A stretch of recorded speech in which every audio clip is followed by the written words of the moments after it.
qué nos tienen que obligar a escoger entre los toques de queda y los políticos de siempre? Entre lo peligroso y lo viejo. Hay solo dos opciones. Uno de nosotros será presidente y aquel que sea electo dejará una huella imborrable porque marcará todo lo que va a ocurrir en Venezuela en los próximos 15 años. Vienen con todo aquí. Vamos ahí está. Ahí lo tenemos.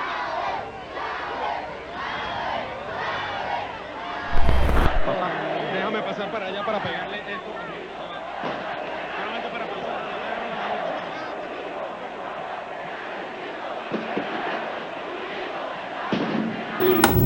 Manuel Rosales, Enrique Capriles, Leopoldo López, Juan Guaidó. Después de años de líderes y candidatos hombres, una mujer se posiciona a la cabeza de la política nacional. María Corina Machado, quien no solo ganó de forma abrumadora las primarias de la oposición en octubre del año pasado, sino que se ha posicionado en las encuestas como el líder político con la mayor aprobación en Venezuela. Y no está sola. Junto a ella han surgido otros liderazgos femeninos en la oposición venezolana, como Delsa Solórzano, María Beatriz Martínez, Paola Bautista Alemán, Andrea Tavares e incluso la doctora Corina Llori. Estos liderazgos no solo se limitan a 20 encuentros ciudadanos, Primero Justicia, la Causa R. Voluntad Popular tiene a Adriana Pichardo e incluso un Nuevo Tiempo tiene ahora a Nora Bracho. Y estos liderazgos femeninos no se resumen solo a 20 Venezuela, Primero Justicia, la Causa R o Encuentros Ciudadanos. Voluntad Popular también tiene a Adriana Pichardo y un Nuevo Tiempo tiene a Nora Bracho. Sin embargo, sucede en un momento en el que la representación femenina ha venido en caída en la política venezolana. Entre las elecciones regionales del 2017 y de 2021, la cantidad de gobernadoras mujeres se redujo un 40% y la cantidad de alcaldesas mujeres se redujo un 16%. ¿Qué ha pasado en la política venezolana con la representación femenina no solo en los últimos años, sino en los últimos 20 años? De eso hablaremos con Alejandra Otero y Felipe Torres, dos periodistas que han escrito al respecto en Caracas Chronicles y han investigado el tema a profundidad.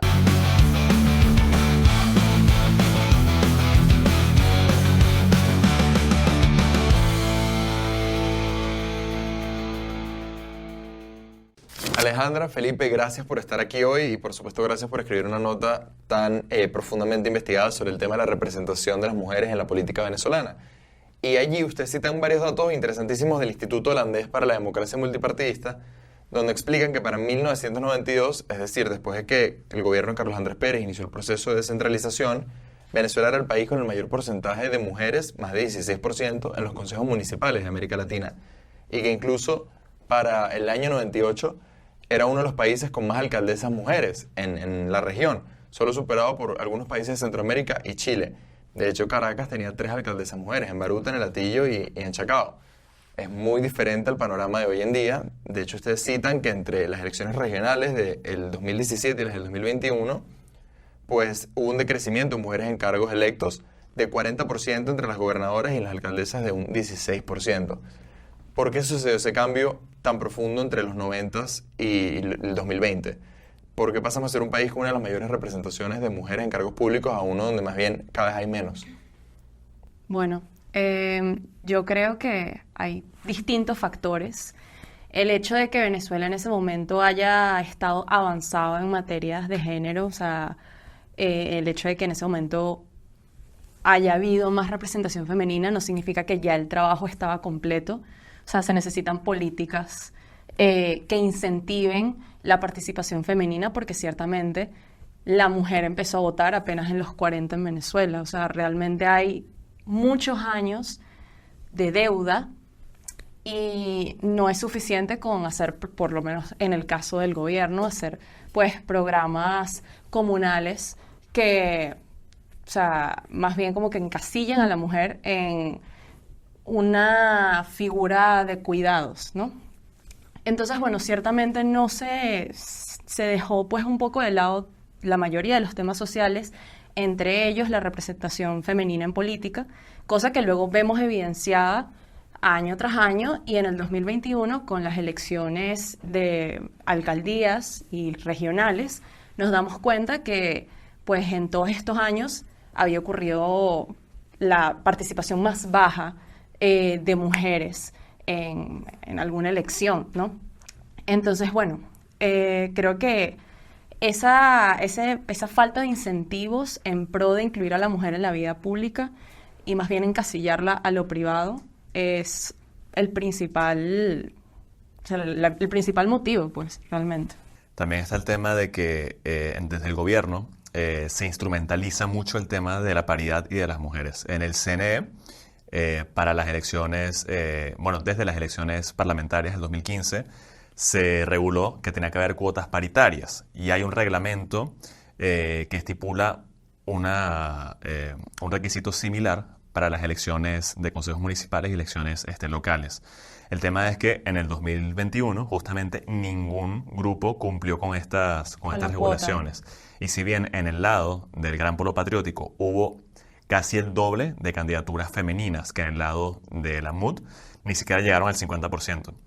Entonces hay un desinterés por sancionar, porque por si está en una legislación o está en este caso está como una de las normativas del CNE para inscripciones, no se hace nada, o sea, al final está, de hecho es algo que decimos, queda como una sugerencia más que como alguna forma de hacer las cosas, pues, más que un reglamento. Es decir, que las cuotas están siendo ineficientes. No sé si podemos tildarlas de eficientes o de ineficientes porque el tema es que no se enforzan, no se hacen cumplir.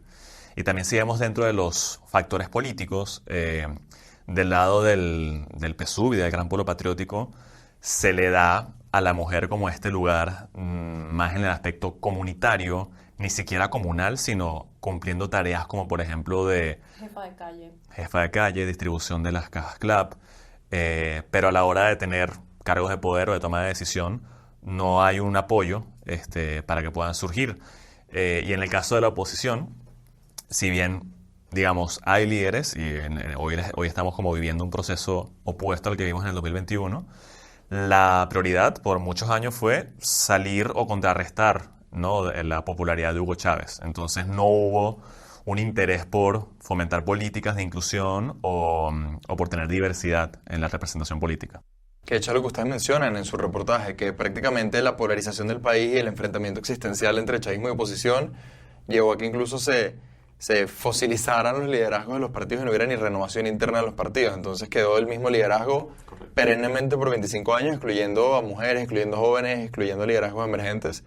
Y eso en parte acabó con esos procesos que venían en crecimiento, con la descentralización, que es muy curioso, porque ustedes mencionan los casos de Centroamérica, y Centroamérica venían de guerras civiles muy marcadas, donde esos contextos de violencia muchas veces han pasado a los liderazgos de mujeres, pero Venezuela era más bien, pareciera como una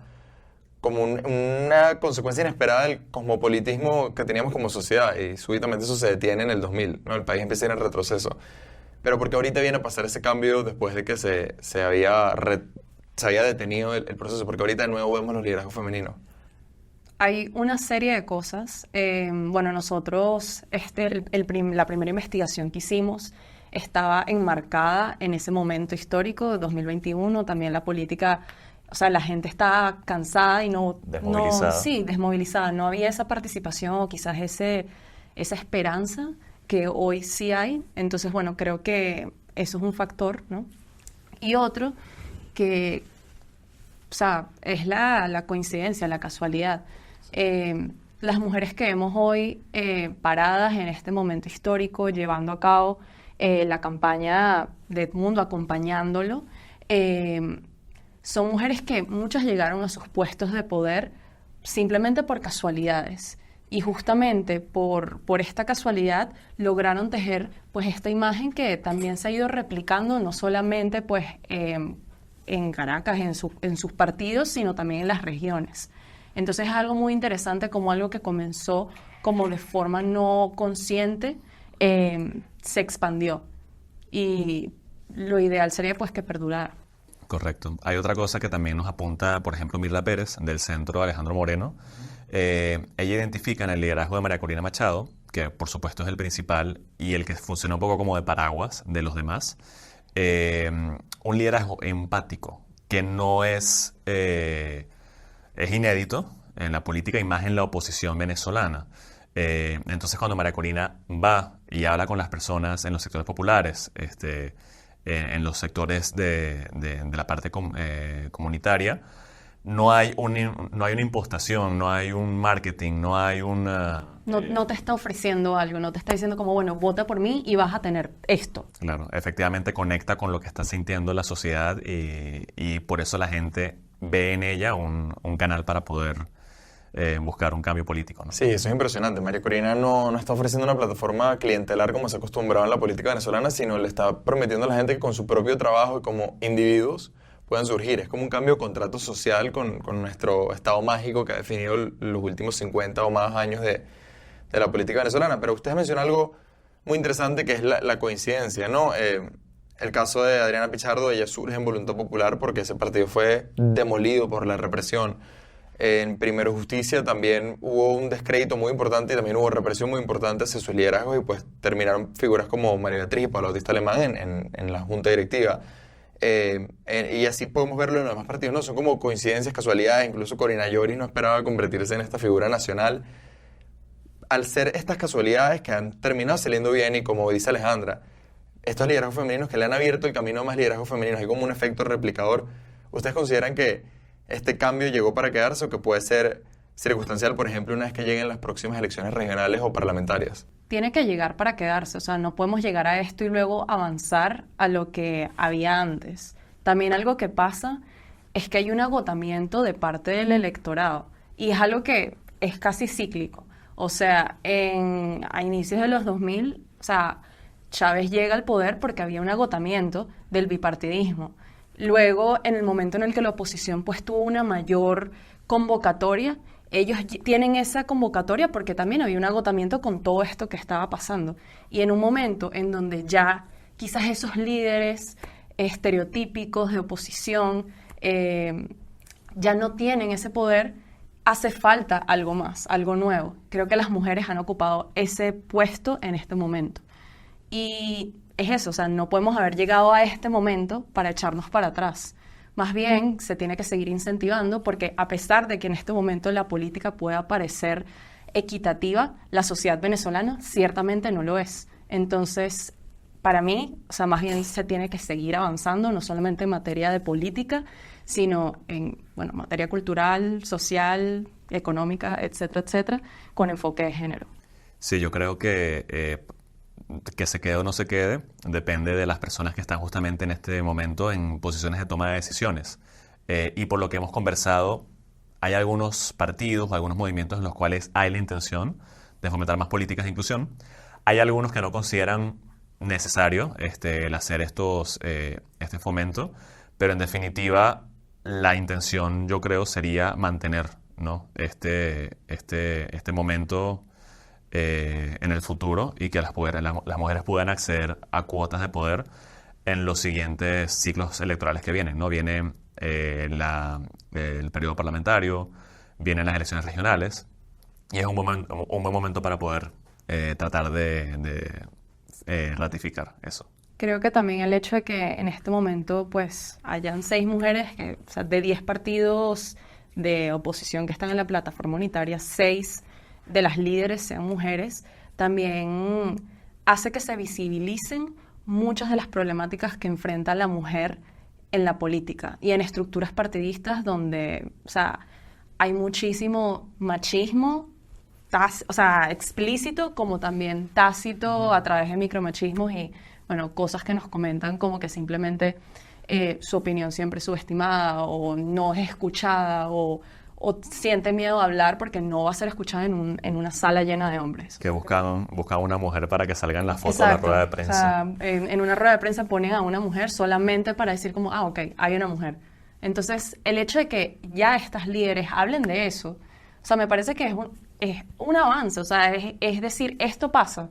No solamente pasa pues en el chavismo, pasa también en la oposición y es algo que también está muy inherente de la sociedad, porque al final estamos en una sociedad patriarcal. O sea, el primer paso es reconocerlo para poder luego realizar políticas públicas, para luego, o sea, correr la voz y, bueno, que en el futuro haya mujeres en política 50-50 o incluso más. Ok, Alejandra, tú hablas de un proceso cíclico con el desgastamiento de liderazgos y el surgimiento de liderazgos femeninos. Fíjate que en los 90, cuando pasa este surgimiento de figuras femeninas en la política que ustedes mencionan en su investigación, pues venía precisamente un desgaste del sistema de partidos políticos de Acción Democrática de Copey, que dan paso a figuras no solo como Irene Sáez, sino las otras alcaldesas que ven en Caracas, como Ivonatas, como Flor Aranguren. De hecho, ahorita Caracas no tiene ni una alcaldesa mujer más allá de la Distrito Capital. Sí.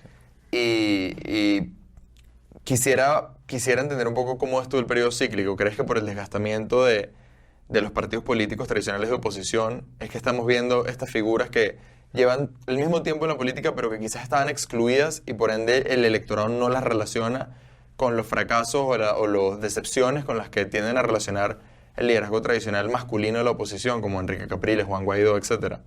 Bueno, sí, de hecho nosotros conversamos con Natalia Brandler, la directora de la Asociación Cauce, y ella nos comenta que hay mujeres que pudieron surgir porque crearon sus propios partidos políticos, ya que donde ellas estaban, pues simplemente no tenían esa oportunidad de ascender. Ejemplos, María Corina Machado y Delsa Solórzano. Entonces, sí hay un agotamiento con pues, estos partidos de oposición y también, yendo un poco de la mano con lo que te habíamos comentado de las circunstancias, hay mujeres que también se han posicionado como las caras de estos partidos, sin ser algo premeditado, ¿no? También tenemos hallazgos, por ejemplo, Andrea Tavares en la Causa R, un partido sindical, un partido, o sea, que va asociado pues a una estructura en la que hay muy pocas mujeres. Entonces, claro, o sea, esto al final termina, o sea, empieza con ellas encarando estos partidos, pero también se va replicando. Entonces, es algo muy interesante, es algo que creo que hay que seguir estudiando, que hay que seguir fomentando y, bueno, desde el periodismo seguir hablando sobre esto porque es histórico y vale la pena resaltar este hito. Algo que nos comentan también las personas involucradas, estas mujeres, es que por supuesto hay un desencanto, como dicen, de las figuras tradicionales de la oposición. ¿Y cuál es como ese estereotipo? Bueno, el chanchullero, ¿no? El que negocia por debajo de la mesa, el que no es transparente. Y cuando les preguntas, hace focus group a los grupos sociales y tratan de identificar o de definir a las mujeres, justamente se pueden confiar en ellas, van a estar abocadas para arreglar los problemas. Y creo, o por lo que nos transmiten, esto es fundamental en que la gente efectivamente busque hacer ese cambio y sentirse representados en otros liderazgos. Y no solamente en lo externo, o sea, yo siento que el hecho de que estas mujeres vean que en estos espacios hay más mujeres, las impulsa y también hace que la toma de decisiones sea incluso más sencilla. O sea, esto te lo comento porque ellas nos lo han dicho. Sí. O sea, como que estos espacios se han vuelto más sencillos para la toma de decisiones, se llega a consensos más rápidos. Entonces, bueno, creo que sí es algo que hacía falta. La gente no quiere más camisas Columbia. No, eso forma parte del desgaste, ¿sabes? Como que esa extensión del político universitario, o sea, ya. Es la mujer restiada que imita a la otra Alejandro Otero. Sí. Otra mujer política que ha protagonizado los últimos meses es Delsa Solórzano, quien hoy en día dirige el partido Encuentro Ciudadano luego de dejar un nuevo tiempo. Delsa no solo fue precandidata en las primarias opositoras, donde sufrió diferentes agresiones en la campaña, sino que además ha acompañado a María Corina Machado en su gira por todo el país. Conversaremos con Delsa sobre lo que significa ser un líder político mujer en la Venezuela de hoy. Bueno, Delsa, muchísimas gracias por estar aquí hoy. Y bueno, como decíamos ahorita en el programa, quisiéramos conversar un poco contigo sobre el rol que tú has tenido como figura política femenina dentro de la plataforma unitaria, no solo en las negociaciones, por ejemplo, en las que definieron la candidatura de Edmundo González Urrutia, sino además como una vocera informal prácticamente de la plataforma que te has catapultado de esa forma, además en momentos de muchísima incertidumbre, y te has vuelto como la voz de la razón entre los rumores y las informaciones cruzadas. Entonces, creo que es una cuestión particular que este rol, considerando nuestra historia política, venga de una mujer y que una mujer se haya posicionado de esa forma en la política. Mi rol no es por ser mujer. Mi rol es por ser líder de uno de los partidos políticos de la plataforma. Creo que también tiene que ver con el hecho de que tengo muchos años acá, de que soy fundadora de la plataforma, de que durante muchísimo tiempo, eso sí, fui la única mujer sentada en la plataforma. De alguna forma, creo que tengo que decir que soy pionera en esto. Cuando yo empecé en estas líderes no había más mujeres. Era yo la única mujer sentada en una mesa de hombres, que siempre fue de hombres. Luego de que nosotros fundamos Encuentro Ciudadano, empieza, tú sabes, aquello de que, bueno, Delcy es la única mujer presidenta del partido.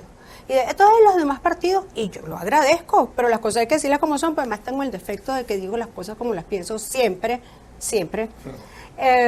Entonces empezó como que el movimiento de la necesidad de reconocer el liderazgo de otras mujeres que son extraordinarias. Pero que yo haya podido influir de alguna manera, que sí lo hice, en la toma de decisiones, creo que tiene que ver más con un tema de respeto ganado a lo largo de 25 años, de coherencia en el verbo y en la acción, y de predicar con el ejemplo. Cuando yo digo que creo en la unidad es porque practico la unidad. Y tú mencionas que tú eras el único liderazgo femenino entre 9 líderes hombres en la plataforma unitaria, o más si cuentas el secretario general de la plataforma. ¿Cuesta más para las mujeres hacer política en el país, acceder a esos espacios? ¿Cuáles son los retos que se les presentan en un país como Venezuela? Es horrible. Durante estos 25 años de carrera hubo muchos espacios que se me cerraron por ser mujer. Muchos. ¿Puedes contarme algunos? Yo creo que el país lo sabe. Creo que el país lo recuerda.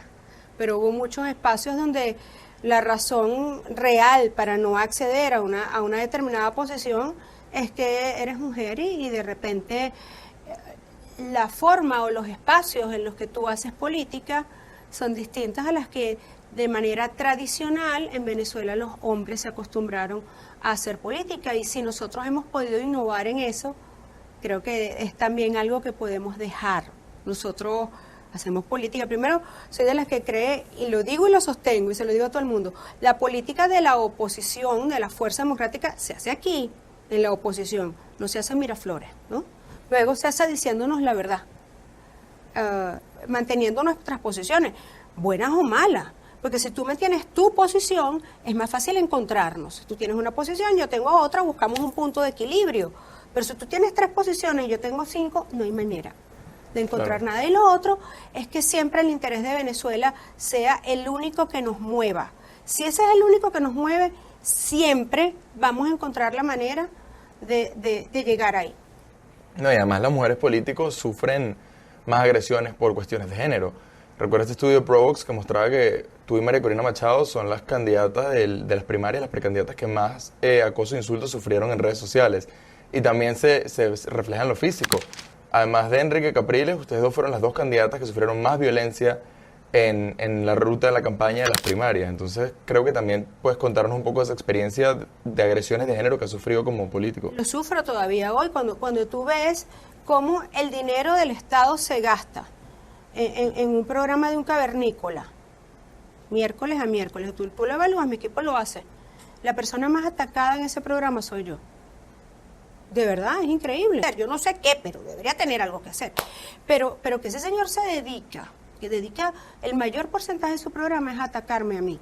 Y son ataques misóginos.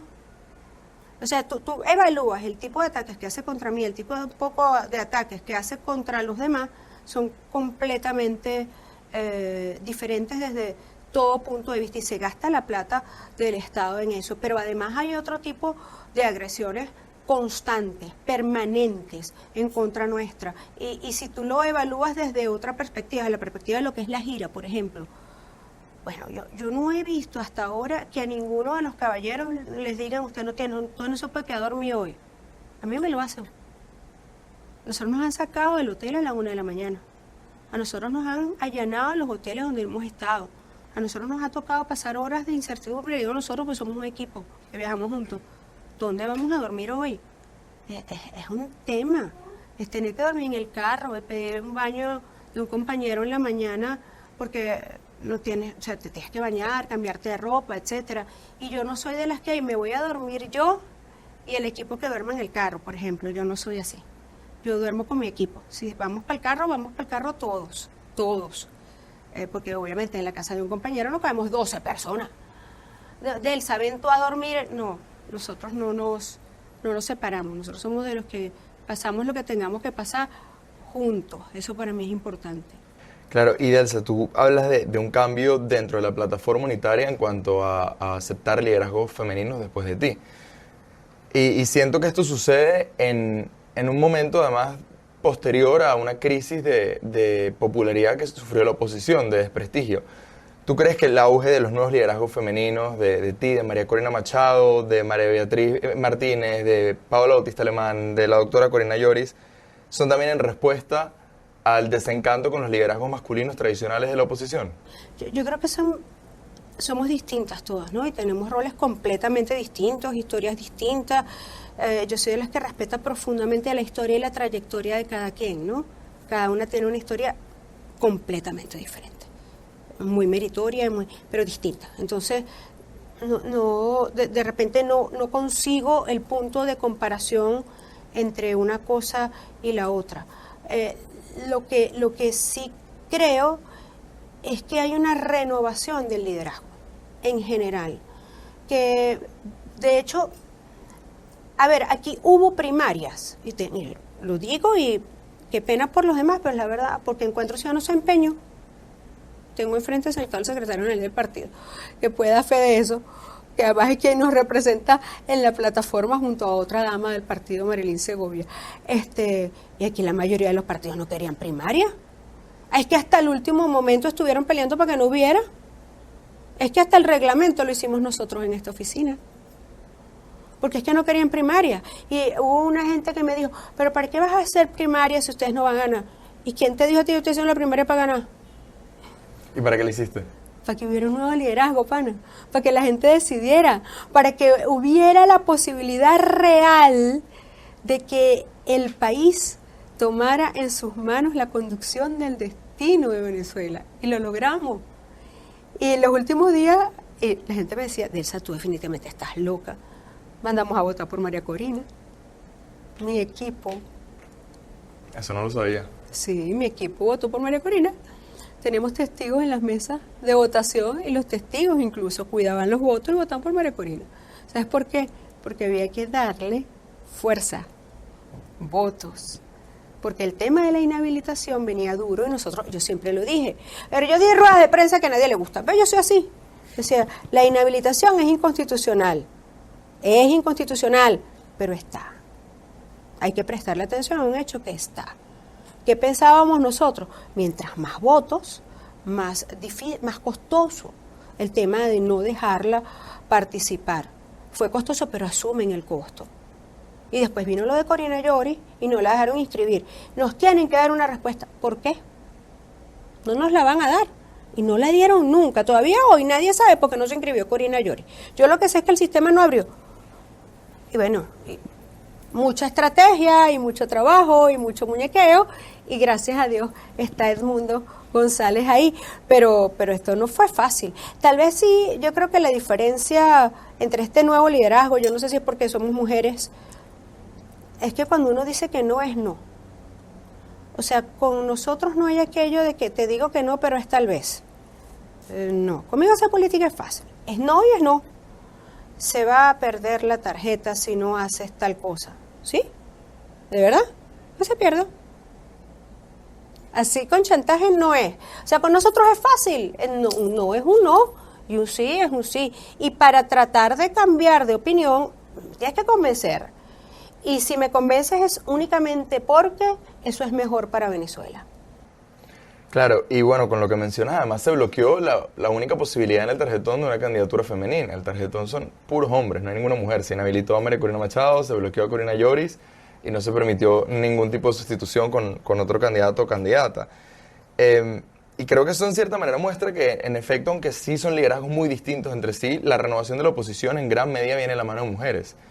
Entonces, no sé si tú encuentras alguna razón o causa de que después de tantos años de ser segregadas y marginadas las mujeres en la oposición y en la política venezolana, estén surgiendo ahorita en posiciones.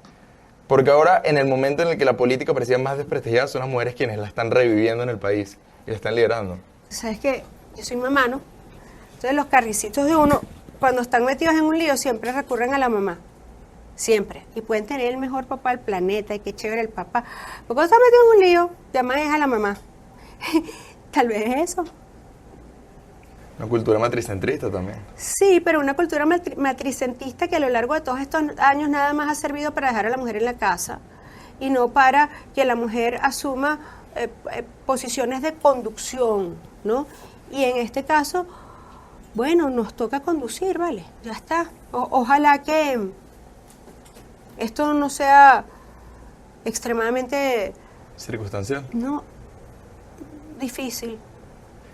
Fíjate que un tema que a mí me parece muy interesante es que tú cumpliste un rol fundamental en que se lograra el acuerdo para mantener la candidatura de Edmundo González Urrutia. Y también allí estaba, bueno, María Beatriz Martínez, por supuesto el liderazgo de María Corina Machado. Creo que nunca en nuestra historia las mujeres habían tenido un rol tan fundamental en una decisión política tan crucial. La primera vez fuimos mayoría en la plataforma, y eso para mí, que siempre fui la única durante tanto tiempo, fue súper emocionante, porque además, mira, ahí estaba Adriana Pichardo, de BP, por distintas circunstancias estaba Adriana, porque el exilio de la gente de su partido llevó a que está Adriana. Estaba Deyalit Saray, de Proyecto Venezuela, que también debido al exilio político de Carlos Eduardo Berrizbeitia, ahora es de Yalitza. Estaba Andrea Tavares, de la Causa R, María Beatriz, de PJ, obviamente María Corina, me excuso si falta alguna mujer, y yo, bueno, por primera vez fuimos mayoría. Y es que Elías Pino Iturrieta dice que aquí está pasando una revolución, pero es una revolución de género. Es algo que es nuevo en la historia del país. Por primera vez sí te puedo decir, tú sabes que en las fuerzas democráticas tenemos fama de que todo lo dejaban para última hora, cosa que a mí me molesta bastante, pero bueno, pues soy muy cuadrada con las cosas. Pero por primera vez terminamos 24 horas antes. A tiempo. Y justamente me llama la atención esa mesa de mujeres que describes, porque hubo unas investigaciones de Texas A&M y de Brigham Young, de las universidades de Estados Unidos, que hicieron un índice global de actitudes que ellos caracterizaban como premodernas en cuanto a la mujer, desde matrimonios infantiles hasta poligamia, violencia de género, y encontraron que los países donde las mujeres quedan peor en el ranking en condición de derechos son los países más violentos. O sea, hay una correlación entre violencia y exclusión de la mujer. Y bueno, The Economist, analizando ese estudio, decía que entre el año 1992 y el 2019, solo 13% de las negociadoras y 6% de los signatarios de acuerdos de paz eran mujeres. O sea, que las mujeres han estado excluidas de la mayoría de los acuerdos de paz en ese periodo, pero que los acuerdos de paz que incluían mujeres eran los que más se mantenían en el tiempo. Y ellos daban varias teorías, que por ejemplo las mujeres están más conectadas con la vida civil del país, no son combatientes en los conflictos civiles, en las guerras civiles, o por ejemplo las mujeres están más propensas al compromiso y al diálogo que los hombres en estos contextos bélicos. Entonces me llama la atención si tú crees que estos acuerdos y esta manera de cohesionar de nuevo a la oposición después de años de notorio conflicto intraopositor público se debe por estos liderazgos femeninos. Yo soy experta en transiciones políticas, ¿no? Esa es parte de mi vida profesional, más allá de la política. Y una característica de la transición o de las transiciones para que tenga éxito es que los ciudadanos tienen que ser tomados en cuenta en todo proceso de construcción de la paz. Cuando la ciudadanía no es tomada en cuenta, esos procesos siempre fracasan. Ejemplo claro, Colombia, que se le dio la espalda a la gente y se pensó que supliendo ello con un referendo se iba a resolver el conflicto armado que había allí, y no ocurrió, porque si no tomas en cuenta a la gente durante el proceso va a fracasar. ¿Qué pasa cuando excluyes mujeres? Pasa que excluyes más del 50% de la población, y tal vez la cosa es mucho más sencilla que eso. O sea, hay la mitad del país que no está incluido en un proceso, y tú tienes a la mitad del país que no está incluido. Entonces, a ver, necesariamente hay problemas que tampoco están siendo tomados en cuenta porque los ven desde una perspectiva diferente. Cuando yo hablo, por ejemplo, de pobreza menstrual, ¿no? Tú ves que la mayoría empieza a sonrojarse. Tal vez porque no les importa, tal vez porque es un tema incómodo, pero la verdad es porque no lo viven, porque no saben cuánto cuesta un paquete de toallas sanitarias y lo sufre el 51% de la población. Ese es un tema importante. Que la niña venezolana vaya a la escuela menos que el niño venezolano es un tema fundamental para el futuro de la nación. La niña de la escuela pública, si va a la escuela 2 veces por semana nada más, va solamente 3 semanas al mes. El varón va 4 semanas al mes, 6 veces en un mes. cuando debería ir todos los días. La niña va menos, eso significa menor calidad de educación, menor acceso a oportunidades, etcétera. Estás excluyendo a la mitad de la población, y si tú no incluyes mujeres, hay una visión que simplemente no está, y no está porque vemos las cosas de una manera distinta. Y bueno, tal vez en efecto tenemos maneras diferentes de enfrentar y de afrontar los problemas. ¿Qué he visto yo? Nosotras somos más firmes. Bueno, yo soy más firme, te repito, y esto, quienes vivieron el proceso entre el 19 de marzo y 19 de abril, ¿sí?, saben a lo que me estoy refiriendo. Un no es un no y punto. Y Venezuela está primero, Venezuela está primero y punto. Y eso no se negocia. Y ahora que mencionas, para ir terminando, el tema de pobreza menstrual, el tema de la exclusión de las niñas venezolanas del sistema educativo, entre muchos otros problemas que afectan particularmente a la mujer venezolana, en un gobierno democrático, ¿qué políticas públicas te gustaría ver enfocadas en la mujer venezolana y qué rol ves a la mujer venezolana o a la política venezolana en una transición democrática? Varias cosas, ¿no? Lo primero es que haya una verdadera igualdad en Venezuela. El día que nosotros no tengamos que pensar en que somos distintos, y que yo soy la única mujer que, ojalá llegue el momento en que todos los seres humanos podamos tener acceso a lo mismo. No importa quién eres, con quién duermes, o de qué largo tienes el cabello o cómo te vistes, porque la igualdad tiene que ser una realidad. Y ese es el país con el que yo sueño y por el que trabajo todos los días.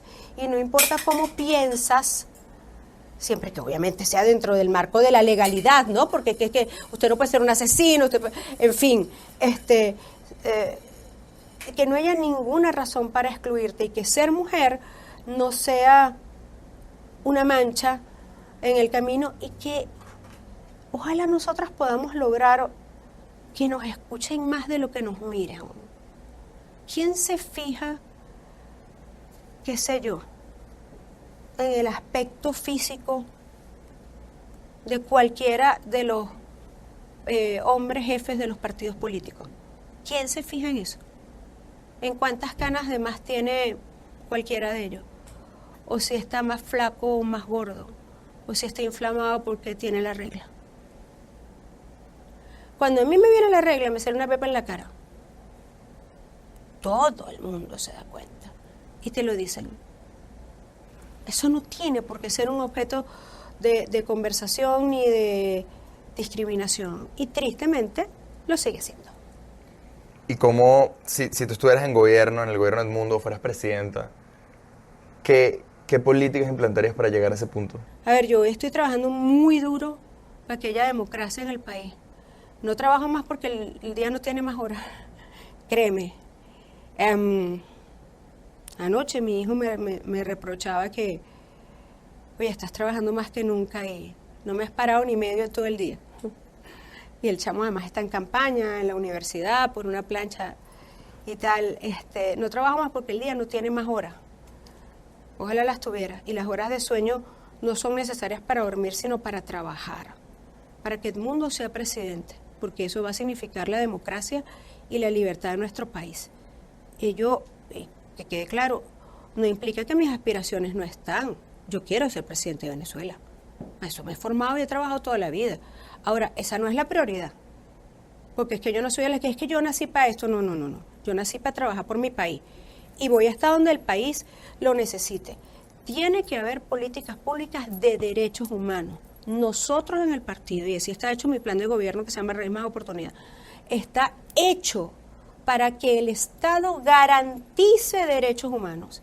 Y la garantía de derechos humanos pasa por garantía de igualdad real ante la ley y de no discriminación. Si tú partes de eso, tú diseñas políticas para todo el mundo, no para las mujeres, no para los hombres que también las necesitan, no para las personas con algún tipo de discapacidad, no para las personas con alguna condición o característica especial, porque ojo, que hay un enorme espectro de gente, de ciudadanos a los que hay que atender, que no se atienden.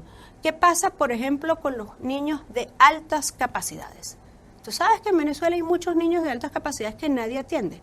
Nosotros tenemos carrecitos de coeficiente intelectual altísimo, que no tienen dónde estudiar, que sus capacidades no son debidamente canalizadas, que son absolutamente desaprovechados. Esas cosas pasan aquí. Y tú tienes que construir las posibilidades para que el Estado, que lo único que tiene que hacer es eso. Yo no creo un Estado empresario, un Estado hotelero, nada de eso. Nosotros somos de centro derecha, el Estado no está para eso. El Estado está para garantizar derechos humanos, y en la medida en que tú entiendas eso y que tu Estado esté dedicado a eso, a dar seguridad jurídica para la empresa privada, para que además la gente pueda emprender, tener empleo, mucha empresa libre que genere mucho trabajo, etcétera, y garantizar derechos humanos, los problemas de igualdad quedarán de lado porque no va a haber violación de derechos humanos. Entonces, no se trata de atender a una población determinada que debe ser atendida, se trata de atender las distintas necesidades de una población que es diversa. Pero los liderazgos femeninos no provienen solo de nuevos partidos como Encuentro Ciudadano o de fuerzas emergentes como Vente Venezuela, sino también dentro de los mismos partidos tradicionales. Es el caso de Primero Justicia, que ahora tiene una presidenta mujer, María Beatriz Martínez, e incluso una vicepresidenta de formación, Paola Bautista Alemán, quien también es politóloga y con quien vamos a conversar ahora sobre la representación femenina en la política venezolana. Paola, gracias por recibirnos aquí en el Instituto Forma. Quisiera preguntarte, como vicepresidenta de formación de Primero Justicia, uno de los partidos más importantes de la oposición venezolana, ¿cómo ha sido el proceso para surgir a esa posición? Y no solo tú, sino otros liderazgos femeninos como la presidenta actual, María Beatriz Martínez, que en los últimos años han logrado escalar a posiciones que tradicionalmente estaban dominadas por hombres en el partido, un partido que está definido por figuras como Julio Borges, como Enrique Capriles, como Carlos Oscariz. ¿Ha sido un proceso rudo? ¿Encontraste obstáculos en el camino como mujer? La verdad es que en mi caso concreto yo tengo más de 15 años trabajando en el partido. En el año 2017, a partir del año 2017 hasta el año 2021, Primero Justicia sufrió un proceso de represión y persecución muy fuerte por parte de la dictadura, y eso hizo que los principales liderazgos del país, los liderazgos fundadores que tú los mencionaste, con los cuales estamos profundamente agradecidos, porque de la respuesta generosa de cada uno de ellos es en donde se sustenta, ¿no? Primero Justicia. Y en ese momento, cuando todas las principales cabezas del partido tuvieron que salir del país o lamentablemente cayeron en prisión, comenzó un proceso de reformas internas del partido en el año 2022, en donde personas que veníamos trabajando desde hace mucho tiempo por el partido, para el partido, pues dimos el paso a la primera línea con el voto y la validación del Comité Político Nacional. Gracias, Paola. Pero ¿no crees que allí puede haber también un elemento de lo que se ha llamado el acantilado de cristal, que es cuando las mujeres tienen más posibilidades de asumir posiciones de liderazgo porque la probabilidad de fracaso es mayor? Por ejemplo, colapsa la estrategia del gobierno interino de Juan Guaidó, viene una escalada represiva, la oposición además queda muy desprestigiada en la opinión pública, y poco después vemos no solo un ascenso de liderazgo femenino en los partidos de la plataforma unitaria, sino que además en la misma Asamblea Nacional del 2015 en el exilio. ¿Crees que los liderazgos masculinos de los partidos decidieron darle paso a los liderazgos femeninos, no creyendo en ellos quizás, o como una respuesta ante el colapso de la oposición y ponerlos allí como cara de partidos desprestigiados en su momento? Sí, yo creo que la teoría del acantilado de cristal se debe acompasar no solamente con los errores de la oposición, que sin duda alguna ha habido y ha tenido consecuencias en la opinión pública y en la lucha democrática, sino también con la dinámica represiva que se ha vivido en el país. Y esa dinámica represiva se ha llevado o ha afectado lo que son las estructuras partidistas, porque generalmente los que están en la primera línea o tienen que salir al exilio o lamentablemente caen presos, ¿no? Entonces yo creo que lo importante no es tanto las causas que colocan en la primera fila no solo a mujeres, sino también a personas muy jóvenes, sino qué podemos hacer desde esa posición para recuperar la democracia, hacer que nuestros exiliados vuelvan y que los que están presos salgan de la cárcel. Y bueno, pareciera con la revitalización de la oposición que estamos viviendo que el ascenso de liderazgos femeninos, que pareció a lo mejor ser una cuestión protocolar en un principio, ha tenido buenos resultados. Y lo hemos visto en otros contextos represivos, autoritarios, en el caso de Filipinas, con Corazón Aquino, en el caso de Violeta Chamorro en Nicaragua, las madres en la Plaza de Mayo en Argentina. Las mujeres muchas veces asumen roles políticos frontales ante la persecución o la represión de los liderazgos masculinos que bloqueaban el ascenso de las figuras femeninas en sociedades más machistas como son las sociedades latinoamericanas, ¿no? Sí, la verdad es que es muy interesante el liderazgo femenino que se ha logrado configurar en el país, yo diría en los últimos 2 años, o sea, antes de las primarias hasta ahora. En las primarias se consolida el liderazgo femenino de María Corina Machado, quien sin duda alguna es la cabeza de la oposición. 9 de cada 10 votantes le dieron su voto de confianza y es algo absolutamente innegable. Otra cosa es el carácter machista, misógino del Consejo Nacional Electoral, que incluso cuando la sustituta fue mujer, que es la doctora Corina Lloris, no la dejaron inscribir y dejaron un tarjetón que es completamente masculino y de hombres, ¿no? De corbatas y saco. Y yo creo que eso el país lo resiente en cuanto que sabe que eso no es lo que lo representa, ¿no? Porque en este momento tenemos frente a los principales partidos políticos de la oposición venezolana a un liderazgo femenino que está en posiciones de poder no por el solo hecho de ser mujer, sino porque tiene las capacidades y tiene la confianza y tiene la capacidad de representación del pueblo de Venezuela. Y creo que eso es distinto, porque cuando una mujer está en una posición de poder solamente para la foto, se nota a cuando está una mujer en una posición de poder para ejercer el poder. Y es el caso de María Corina Machado, que la hace tan particular en la región. Cristina Kirchner fue la esposa de un presidente antes. Sheinbaum ahorita en México es en cierta manera la banderada de AMLO y Dilma fue la banderada de Lula, pero María Corina Machado no tiene como un patronazgo masculino detrás. Es un liderazgo autóctono, autónomo. Sí, que viene de la base, o sea, digamos que ha ganado espacio de manera singular, ¿no? Y con esfuerzo propio y con mucho mérito, ¿no? Pero Paula, más allá de los obstáculos que pone el liderazgo masculino, como hablábamos, y que se han ido rompiendo con el colapso mismo de la estructura partidista y de la política, de las estructuras políticas en los últimos años, ¿por qué crees, teniendo tanto mérito estas figuras femeninas, que al país le costó tanto volver a poner su mirada en una figura femenina desde Irene Sáez? Bueno, es que yo creo que los obstáculos no son del liderazgo masculino. Yo creo que los obstáculos son de una cultura, o sea, es un rasgo estructural de la sociedad venezolana. Yo siempre cuando hablo con las dirigentes de Primero Justicia, que son muchísimas y que tienen la mayoría del liderazgo parroquial en nuestro país, siempre les digo, tenemos que pensar en términos electorales y que el espacio territorial en el cual ustedes quieran gobernar o representar, los votantes las quieran. O sea, ¿cuál es la clave? Que el pueblo venezolano vote por ti. Y eso, el obstáculo no es el liderazgo masculino, el obstáculo muchas veces es los techos que nosotras mismas nos ponemos, los techos que nosotras mismas enfrentamos cuando decimos, bueno, tengo una aspiración concreta, y no es porque soy especialmente ambiciosa o porque soy mala, sino porque tengo derecho a trabajar para concretar una ambición política. Y por eso yo no contrapondría lo que es el liderazgo masculino del liderazgo femenino. Yo creo que los obstáculos, los desafíos son estructurales del contexto que nos tocó y también de crianza, ¿no? De las mismas mujeres. Son unas cosas muy típicas del mundo político es que hay una mujer en la reunión, entonces la mujer es la que toma nota, ¿no? Es la secretaria de la reunión, naturalmente. No, bueno, pero no lo hacen por mal. O sea, yo digo, no hay mal, digamos, no hay una mala vibra, ¿no? Detrás de eso, sino que sencillamente se entiende.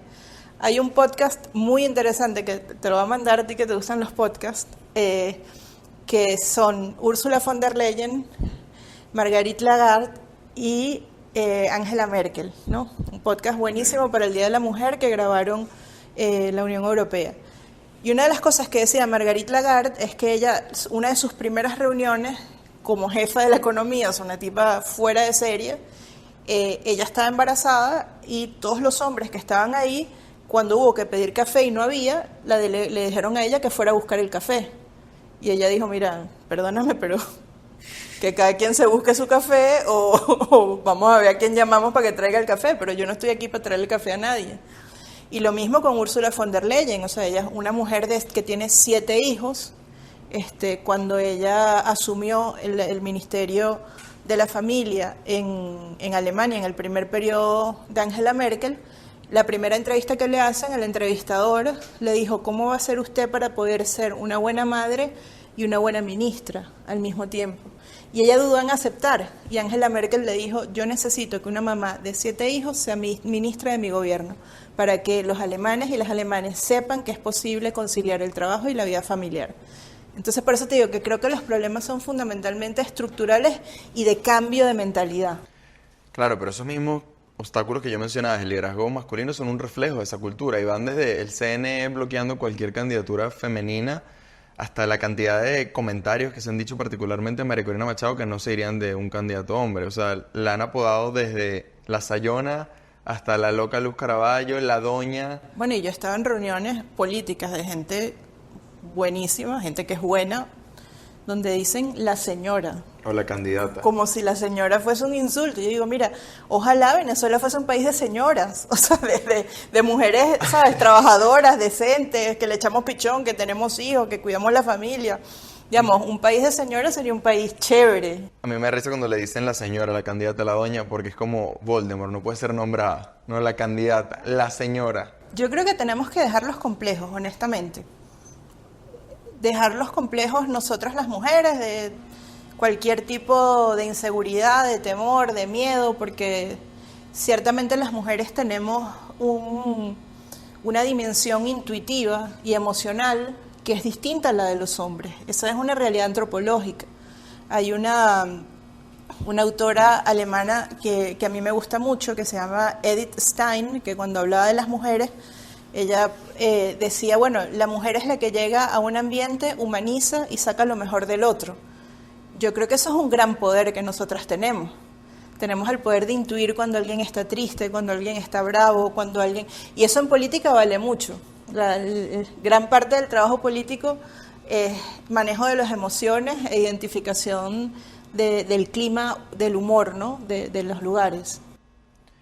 Claro, y precisamente a mí me impresiona María Corina Machado cómo no solo ha liderado multitudes en la Venezuela profunda, sino estos videos de señores adultos llorando al verla, personas emocionadas en torno a su discurso, sobre todo el discurso del reencuentro familiar, que María Corina Machado se ha apalancado mucho allí, y el discurso de la madre también, porque menciona mucho la figura de la madre y la abuela cuando habla de Corina Lloris. Por ejemplo, ¿tú crees que María Corina Machado, y esto es lo que me comentaba Mirla Pérez cuando la entrevisté para un reportaje de America's Quarterly, ella decía que María Corina Machado evoca la figura de la madre venezolana en sus características, en su manera de ser, y que por eso también reconecta mucho con los venezolanos al ser una cultura muy matricentrista, donde la madre siempre tiene un rol muy, muy central en la familia. Además, un país donde hay muchas madres solteras, donde muchas veces la madre es quien provee los ingresos para la familia o el sustento para la familia. Entonces, y bueno, que ahora las madres que están separadas de los hijos.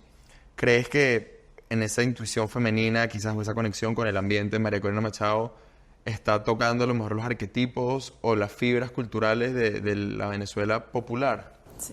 Bueno, entonces uno de los conceptos de política que a mí más me gustan es el concepto de representación. O sea, es un concepto casi místico, ¿no? De hecho, muy pocos autores se han dispuesto a tener como centro de sus estudios el concepto de representación política, no en términos formales electorales, que es relativamente sencillo, sino en temas metafísicos, por decirlo de algún modo. Y la representación lo que es la capacidad de articular y movilizar, es decir, que yo sienta que cuando esa persona habla es mi voz, o que yo estoy incluida en su discurso. Que era parte del encanto de Hugo Chávez. Que era parte del encanto de Hugo Chávez, sin duda alguna, y de muchos liderazgos, o sea, de muchos liderazgos que han sido game changers, ¿no? en determinados momentos. Y a mí me parece que María Corina tiene eso, ¿no? O sea, es difícil no empatizar con una mujer que es valiente, que dice las cosas con firmeza pero con decencia, que llega al corazón porque efectivamente toca la fibra más delicada de los últimos años, que ha sido la migración, que entiende los problemas sociales subyacentes como la educación, la salud, el transporte, las esperanzas, todo esto. Entonces, yo sí creo que su capacidad de representación es muy fuerte. Creo que ha logrado transferirse en cierta medida a Edmundo González como candidato, que también representa muy bien a esa Venezuela trabajadora, entregada, familiar, tranquilo, sin dobles agendas. De hecho, no es político, ¿no? Eso genera, paradójicamente, ¿no? Que no sea político genera más confianza, ¿no? Los políticos tenemos muy mala fama. Y él ayer, que tuvo un acto con mujeres, dijo una frase que me pareció muy bonita. Dijo, estoy seguro que las que van a defender los votos con mayor fuerza son las mujeres, porque las van a defender con el celo con que se defienden los sueños de los hijos. Y yo creo que eso es algo que está patente en todo el país, desde la parroquia hasta lo nacional. Vamos a cuidar esos votos con el celo con el que ustedes guardan los sueños de vuestros hijos. Y hablando de Edmundo González Urrutia, ¿en qué rol ves a las mujeres en un gobierno de transición democrática? Yo creo que orgánicamente vamos a estar en los espacios de decisión de poder, de decisión, en toma de decisión, sin duda alguna. Creo que la política venezolana cambió, ¿no? Creo que el 22 de octubre significó un cambio dentro de la política venezolana, significó un empoderamiento de la sociedad entera, liderados por una mujer. Eso no, eso no es cualquier cosa, eso es un cambio paradigmático intenso en nuestro país. Y el voto del 28 de julio creo que resella esos cambios, ¿no? Estas ruedas de prensa monocolor y en donde falta diversidad, creo que llegaron a su fin, ¿no? Esto cambió. 30 años después del genocidio de Ruanda, este país africano tiene la mayor cantidad de diputadas mujeres en el mundo, una consecuencia inesperada de la crisis que vivió en 1994. Venezuela, a pesar de las diferencias abismales que puede tener con el genocidio de Ruanda, también ha visto el liderazgo femenino catapultado al protagonismo tras una crisis severa que ha afectado al país en todo sentido. Es por ello que es muy probable que en los años posteriores veamos a las mujeres definir la vida política del país como nunca se ha hecho. Por ello, no olvides sintonizar siempre Venezuela Weekly y suscribirte tanto al canal como al newsletter en los links que vas a encontrar en la biografía. Nos vemos en un próximo Venezuela Weekly.